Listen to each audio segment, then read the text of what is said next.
stand by me while I run this race. If you stand by me while I run this race, Lord, I don't want to run this race in vain. Search my heart while I run this race. Search my heart while I run this race. Search my heart while I run this race, for I don't want to run this race in vain.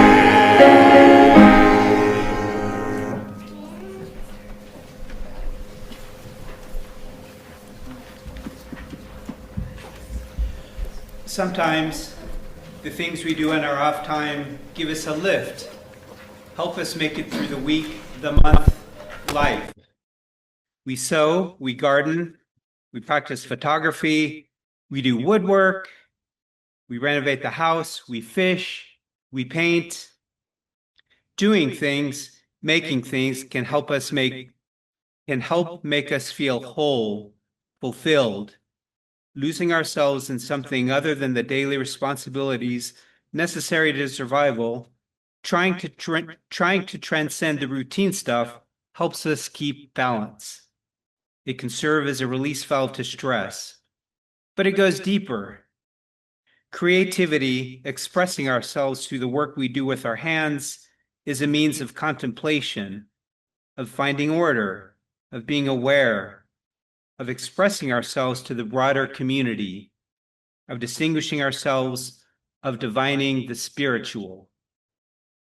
We put ourselves into our craftsmanship, and even if we aren't consciously thinking of God or a higher power, we reach into who we are and present a piece of ourselves and our vision in the things we do. Our crafts, the things we do with our hands, are important.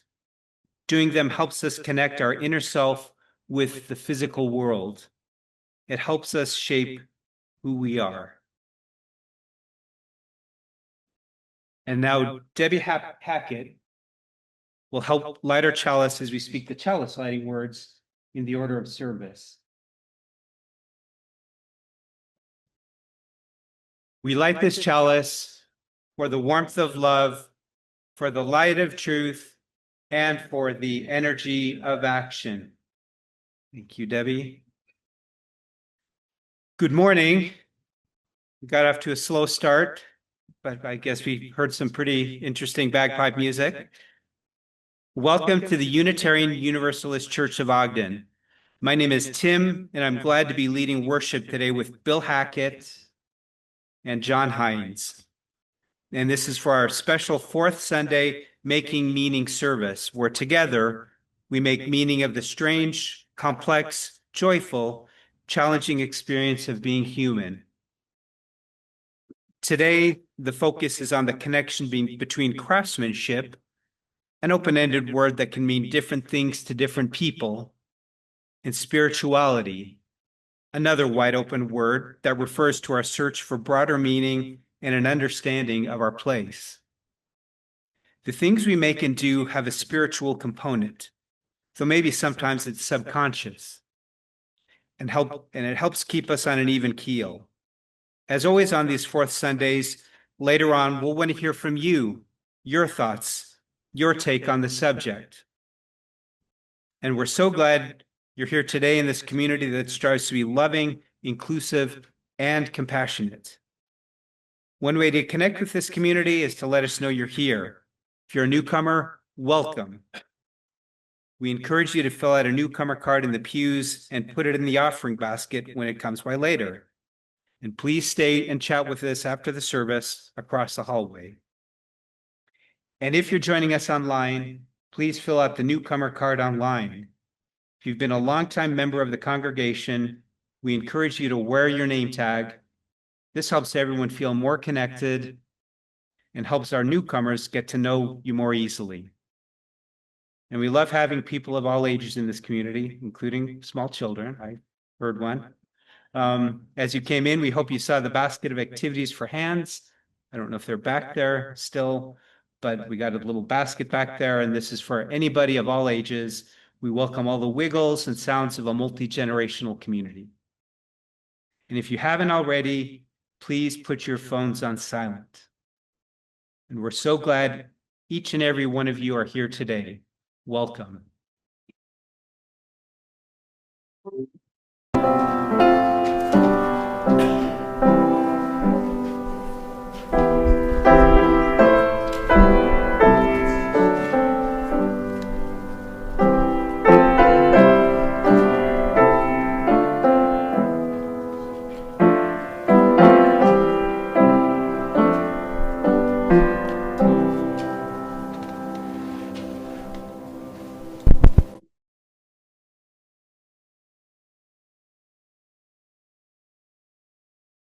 Morning, everybody. It's me again. Craft and spirituality. Well, I want to start out by acknowledging that I'm not the Lone Ranger here, although I'm the featured speaker. We have a number of other craftspeople and artists in the congregation. Karen Thurber is one of them. Just would probably mention others. Suzanne's not here, unfortunately. I would have pointed her out too. So as I speak, and I'll explain what I'm going to talk about in a moment, I would like you to bring yourself into what I have to say, because I know all of you are craftspeople in some fashion, at least in the way I define the word. So let's start out with some definitions. Craft, according to the dictionary, is an art, trade, or occupation requiring special skill, especially manual skill. And a craftsman or craftsperson is someone who is skilled in a craft, an artisan. Spirituality, according to the dictionary, is sensitivity or attachment to religious values. Religion is a set of beliefs concerning the cause, nature, and purpose of the universe, often underpinned by a moral code for the conduct of human affairs. And Tim touched on some of those ideas. What I am going to do in this presentation, I hope, is to bring those concepts together and explain through my own experience that you hopefully can gain from and enjoy my own experience of craft and spirituality. So it'll be an unusual presentation. First, I'll give some definitions, which I just did. Then I'm going to read excerpts from the literature of craftsmanship, which I've been interested in for decades, ever since I became a craftsman many years ago. And across the hall, in Geneva Hall, where we enjoy each other's company and have coffee and such, is a display of items that to me illustrates the spiritual aspects of craftsmanship. That is the potential communion that occurs between artisans, their chosen media, and the people for whom the objects are created. So the essential idea that I want to convey this morning is that spirituality is an emotional response to religious and moral teachings, and that craftsmanship, the expression of the flow, capital F flow that I spoke about several weeks ago, the flow of creativity, is an expression of spirituality. So here are some excerpts that I think will try to get that point across. From D.M. Dooling in the book, A Way of Working the Spiritual Dimension of Craft. In spite of the divorce that seems to have taken place in our times, craft cannot be separated from art, any more than usefulness can be separated from beauty. The artist must be a craftsperson, for without a working knowledge of the basic relationships of the material, the maker, and the tool, she has not the skill to express her vision. And if the craftsman has no contact with the idea, which is the vision of the artist, he is at best a competent manufacturer. Art and craft are aspects, potential, not guaranteed, aspects of all work that is undertaken intentionally and voluntarily. All work, in other words, that is worthily human, that is not drudgery or the labor of an animal or a machine. Both art and craft must take part in any activity which has the power to transform. Except in rare and isolated areas, crafts no longer exist as a way of life. In our day, crafts are newly respectable, but chiefly seen as hobbies or occupational therapy. I'm guilty. Occupational therapy. Yet behind the excuses given for indulging in craft activities, there lurks a kind of half-buried question, a faint suspicion that there's more to all this. Why is the attraction so strong? Why is one alternately so energized and so baffled by this new pastime? The myths and traditions tell us that all craft starts as a divine revelation. The craftsman takes material in its natural state and gives to it the possibility of becoming something of a different level, a vehicle for the expression of laws of a higher order of nature, a doorway between the sacred and profane, a channel of power for the reciprocal flow of human and divine energies. This is what the craftsman gives as material, but it is also this which the material gives the craftsman. His own possibility of becoming such a vehicle, such a doorway, and such a channel.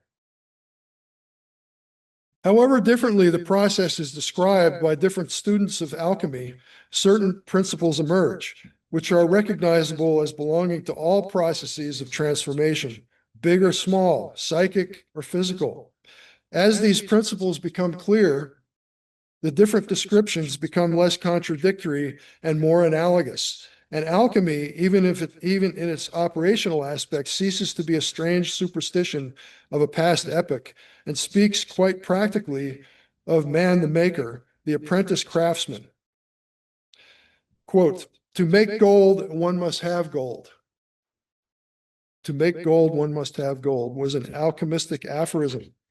We cannot think of creation, even that small creation of our own handwork, without fire of both kinds. That of the kiln, the dyeing vat, the forge, the inner fire of feeling and vision, the solar plexus, the traditional seat of human feeling, without which nothing beautiful can be made.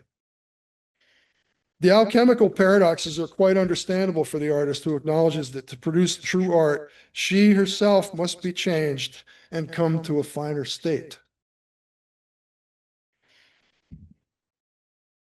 Matthew Crawford is a philosophical motorcycle mechanic. And he writes in his book, Shop Class as Soulcraft. Fantastic book, Shop Class as Soulcraft.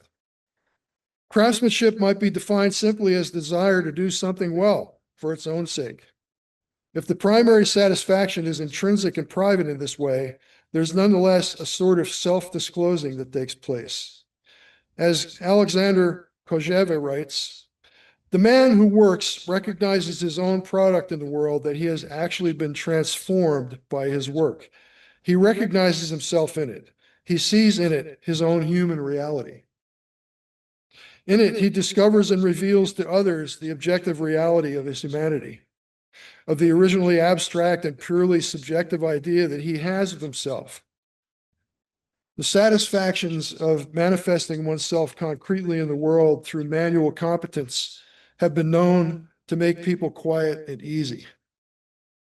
They seem to relieve us of the felt need to offer chattering interpretations of ourselves to vindicate our worth.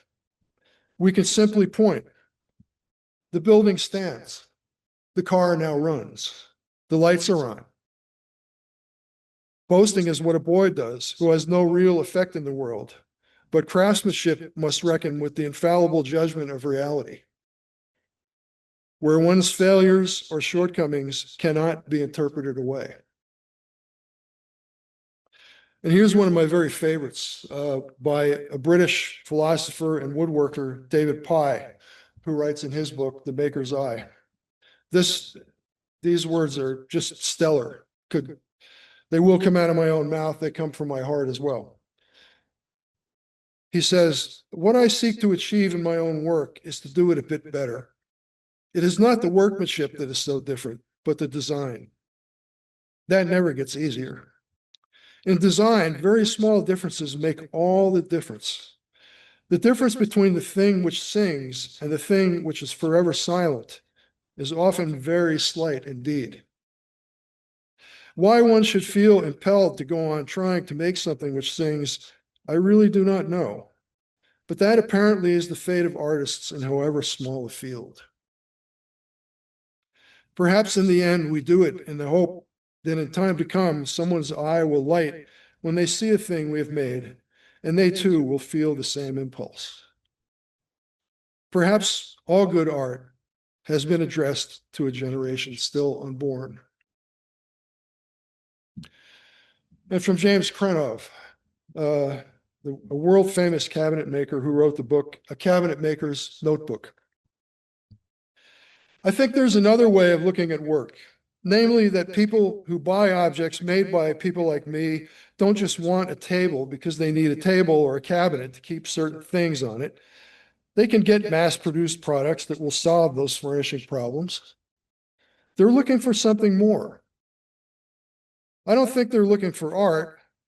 What the people who are attracted to my work enjoy is that then when they're at home in the evening and perhaps have friends visiting, they can approach one of these objects and make small discoveries. They can pull a drawer all the way out and turn it around and look at the back of it, and it is consistent and neat and honestly done. And they will note that the bottom is solid wood and is fitted in a particular way, and so on. They, and perhaps their friends too, will be amused by all of this, and they will say, look at the underside of this table. The fellow who made this really cared. Stephen Hodgman is a fellow wood turner. That's what I do. I make sculpture and turnings at the lathe, which is a device that spins a piece of wood around while you apply chisels and other cutting tools to it in order to produce objects that you want to make. Stephen Hodgman writes in his book, Wood Turning, The Purpose of the Object, and this is a word of encouragement to all of us. What really counts for the craftsperson is the communion with the material and people. The nature of crafts should be a simple affair of creating and making objects for one's neighbor and friend for their use and pleasure. And that's mainly what I do. I'll finish on a note of encouragement. I urge you to define craft broadly. Seek and do things that bring you into a state of flow, that fulfill you, that connect you with the world. They can be crafts, visual arts, music, dance, oratory, caregiving, whatever it is that you find worthy of pursuit, worthy of mastery, and worthy of communion. To those who haven't yet discovered such blessings, please keep searching. I can tell you that it's worth it. May it be so.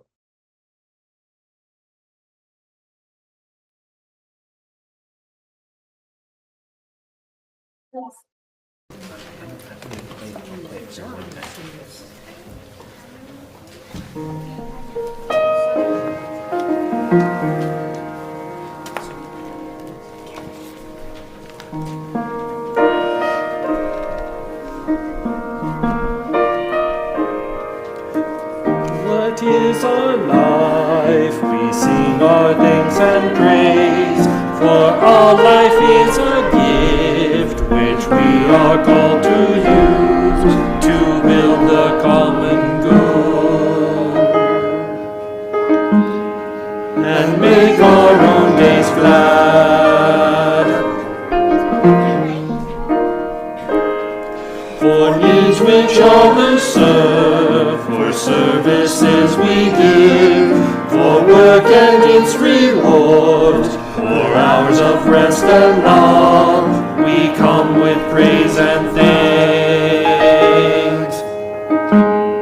For all that is our life, for sorrow we must bear, for failures, pain, and loss, for each new thing we learn, for fearful hours that pass, we come with praise and thanks. For all that is our life, for all that is our life, we sing our thanks and praise. For all life is a gift which we are called to use to build the common good and make our own days glad.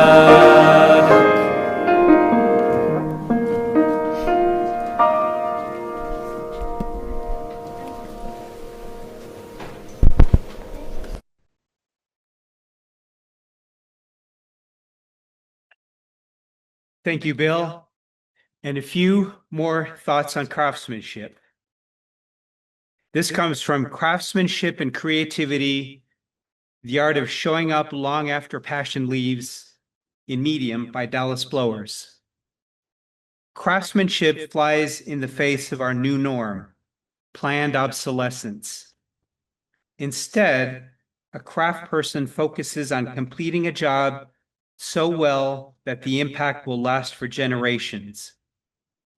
When objects and institutions are built to last, people who are yet to be born can benefit.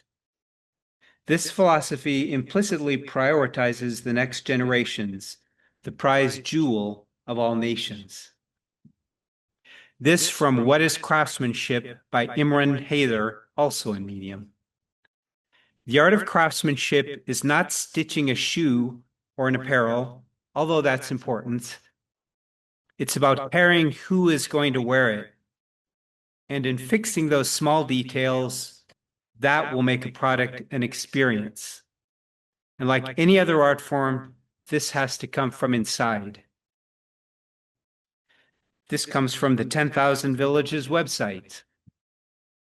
Craftsmanship is a conversation.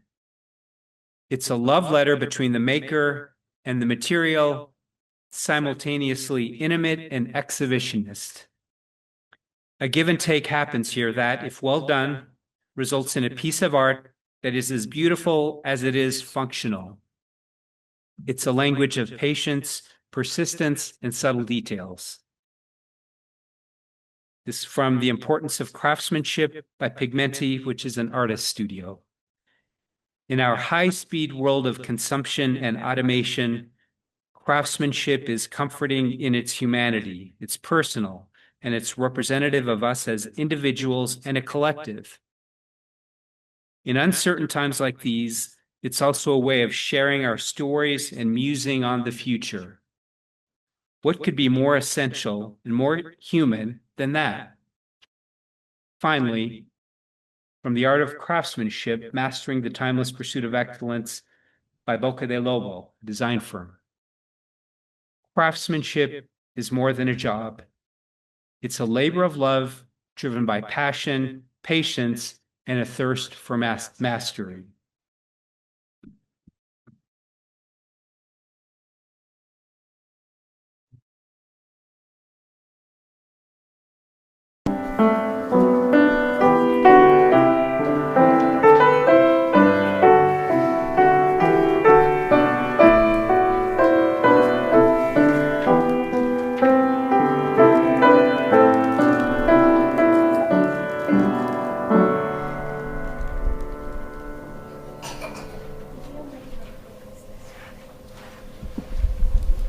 So now here's where we want to hear from you. What sort of things do you do as a form of release, of expression? Do you do it just because it gives you a break from the everyday rigors of life, relieves stress? Does it have a deeper importance to you, a spiritual importance? Is it something you even think about, or do you just do it? So we invite a few of you willing to come up here to share your stories with us, share your thoughts. There's no wrong answers. We value what everyone has to say. So I invite any willing participants, please come forward. Karen?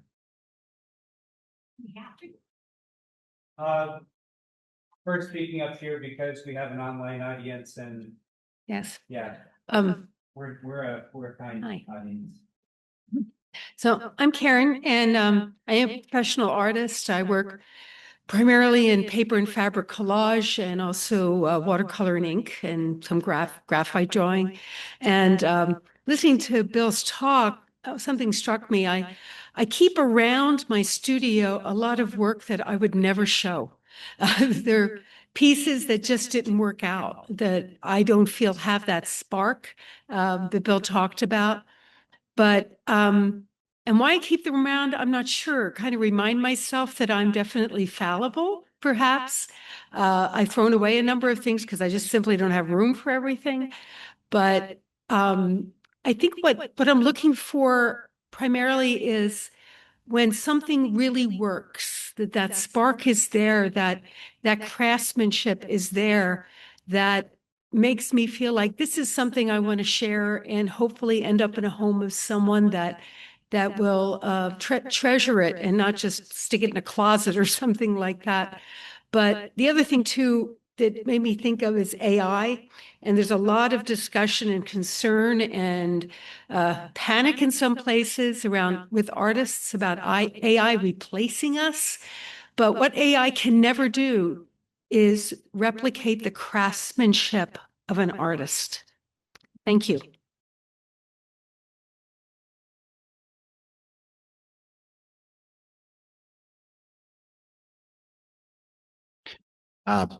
My name is Keith. Can you hear me back there?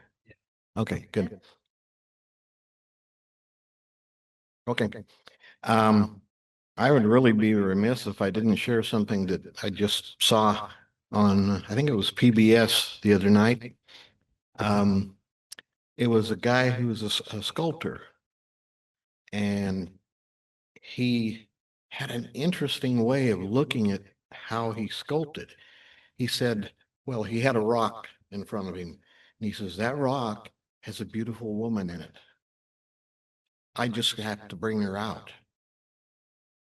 And he says, that's what I do. He says, I look at it, I see what I'm going to do, and I bring that out. And I thought, that is really the way, an artist would work. And then it caused me to think about something that I've done. I consider myself totally uncreative. I mean, I've done nothing except have 5 kids. But other than that, and I wasn't a very good father, so I can't even say I did very well at that. But my dad loved roses. My oldest daughter is a real flower person, and she told me, you need to get involved in growing roses. And I said, never thought of that. So I looked out at my backyard and my patio, and I saw dirt around the patio, and I could see roses growing, beautiful roses. I got connected with a company that is out of England that does roses, and they're hybrid roses. They're beautiful, beautiful roses. And I started small. I ordered a couple of them, and I loved what was growing. So the next year I picked 3, the next year 3, and the next year 3. Pretty soon I had roses around the patio, and I had roses up at the top of and I looked at at it, and I said, this is my hobby, if you want to call it that. But it's also, it gives me a feeling of really having created something, because there was nothing there. Okay, there was nothing there except dirt. Not that dirt is bad, but you put dirt and flowers together, you get something special. So anyway, I really believe we need to look for, like this sculptor did, what's inside of the thing that we want to create and bring it out.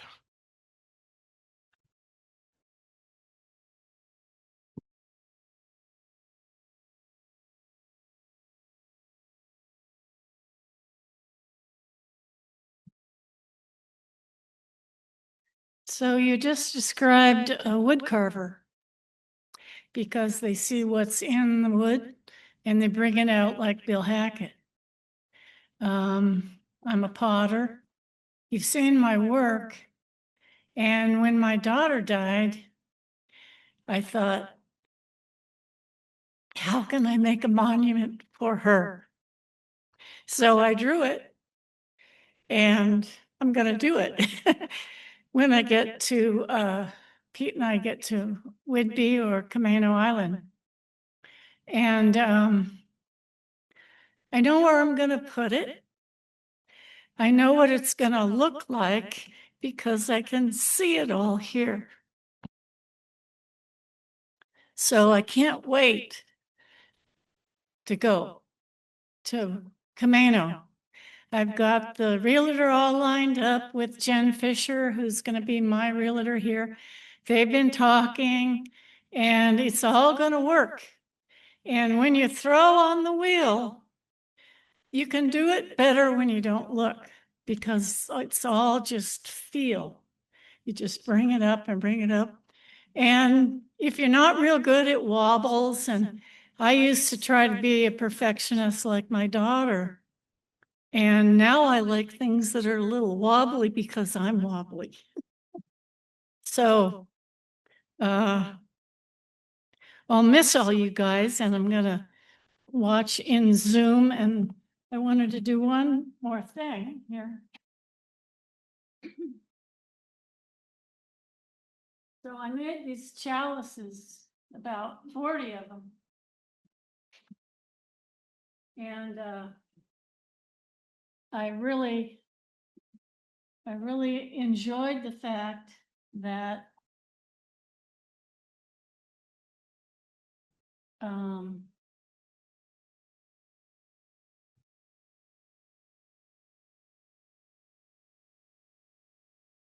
Chalice. yeah, I'll light it. So when you guys come up here to light the candle, you got to dip it in the damn wax. So then it'll light easy. So I like this chalice in honor of all you guys.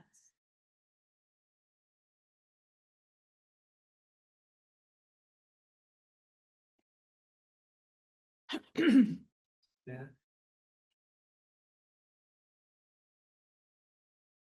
Others, anyone?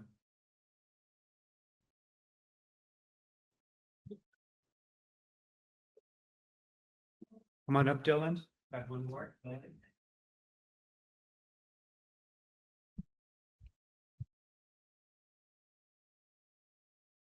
So the great craft of my family has been music.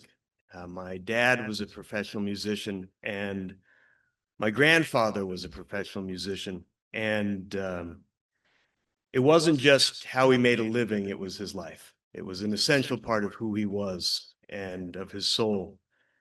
And practicing and performing and remaining a musician is what kept him alive and going the last few years after my grandmother died. And so it's not just something that you can do for other people, although that's an essential part of it. But I think craft, as I think many people have alluded to today, is also can be a great source of meaning, and it can be something that you turn to when other things have gone, or when you need something within yourself. And I remember my grandfather, his last week he was alive, he was in a terminal care facility, and he actually brought his mandolin to the facility with him and continued to practice up until a few days before he died. And about a week before he died, he even gave a little concert in the lobby there of some of his favorite pieces. So it's something that I've always admired, and that I would encourage anyone to take up. You know, it can be very important, particularly as you get older. Anybody else? And I did hear somebody from the pulpit wanted to speak. If you do want to speak, for a friend. Okay. I think we can bend the rules if you don't want to come up. If not, take it away, Joseph.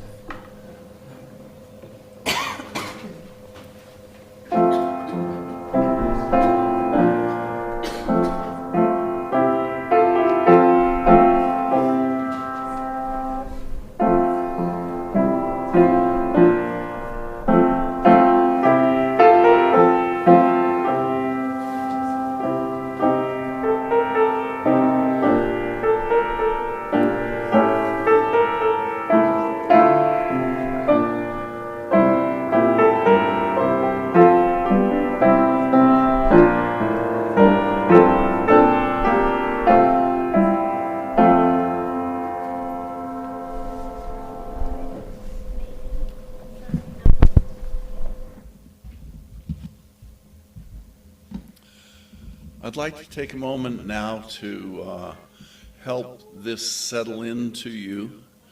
I'd like to lead you on a meditation and prayer for a moment. And so if you would, I'd like you to press your palms together in what we know is a traditional gesture of supplication and prayer, and perhaps close your eyes. Then let's take a couple of deep breaths.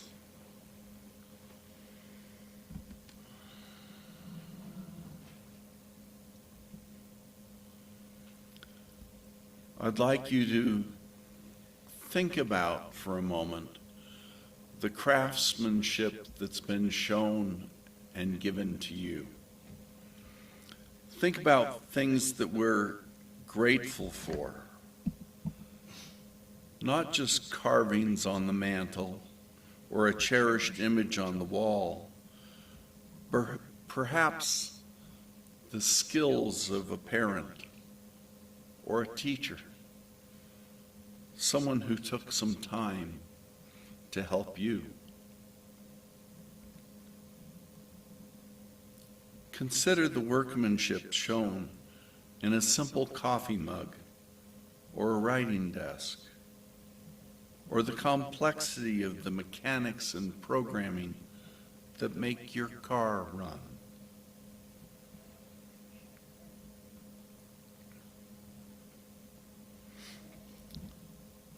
Now, if you would open your hands and have your palms face you, and gaze at those palms and think of what they have done. What have you accomplished?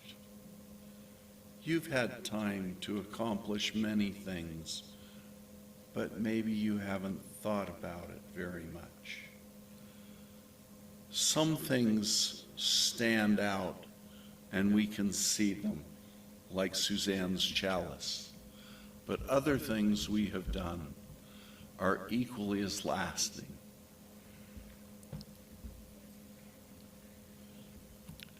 Don't let these things slip from your memory. How many trees have you planted? How many images have you shared?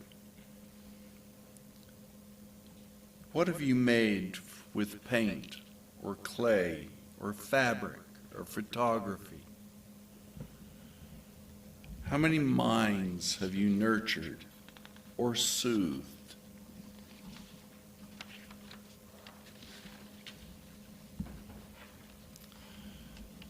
Add these craft pieces, these acts of craftsmanship, to the ones that have already been shared here, and appreciate what we have done, what we have done for each other, how we bless and support one another. We are certainly blessed. Hallelujah, baby.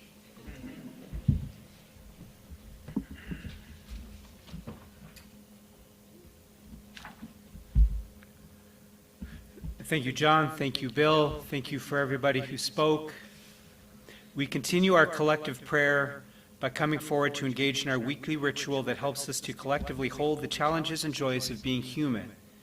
As you light a candle, let it hold your hopes, memories, and gratitudes for this beautiful, complicated world and for our lives.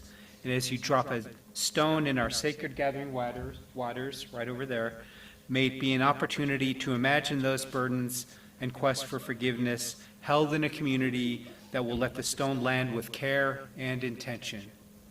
Please come forward.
spiritual path as we seek a path. We offer thanks to each other and assistance as we're able to aid the church in doing its good deeds and in providing a place for deep reflection. And as we collect our offering today, we remember our interconnectedness and interdependence, and we generously offer our care with hopes to support all through these times. And if I could get a couple volunteers, Karen. John. Okay, Suzanne, thank you.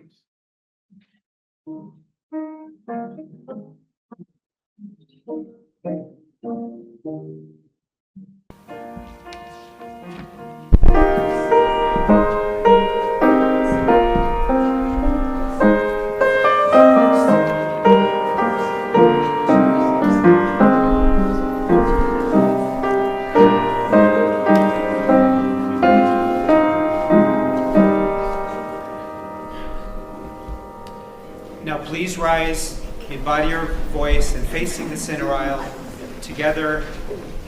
Say the offering song printed in your order of service. From you I receive, to you I give. Together we share, and from this we live. From you I receive, to you I give. Together we share, and from this we live. Your abundant generosity is part of modeling care and love. Thank you.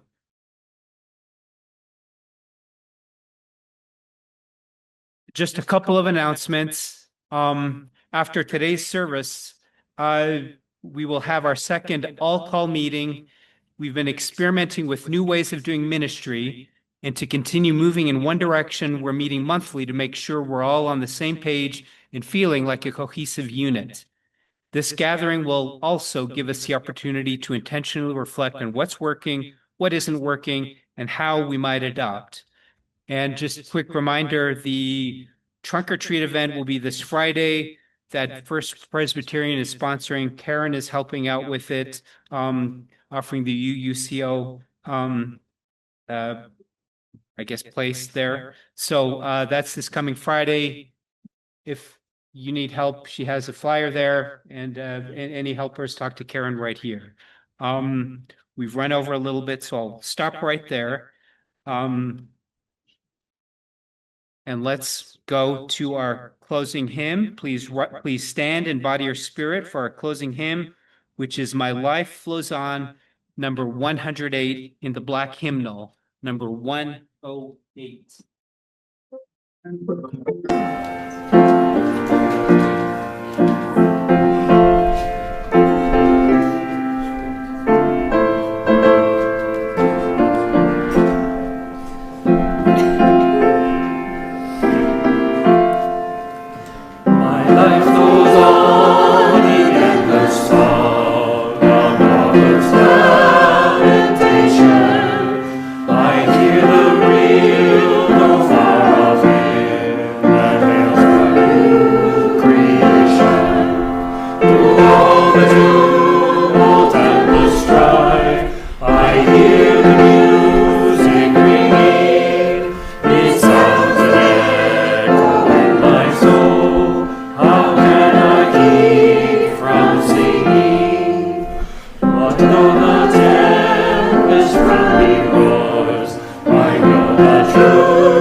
Rejoice, both far and near.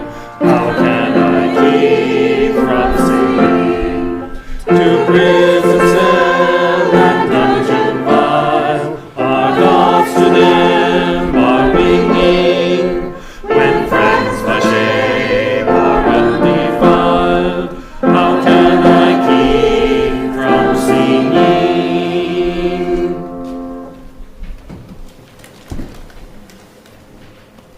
And as the service comes to an end, join me in saying the chalice extinguishing words in your order of service. We extinguish this chalice, but not the warmth of love, the light of truth, nor the energy of action. Do what you love. Do what keeps your mind uncluttered. Do what relieves your stress and gives you balance. Do it and give your spirit expression. Have a good week, everybody.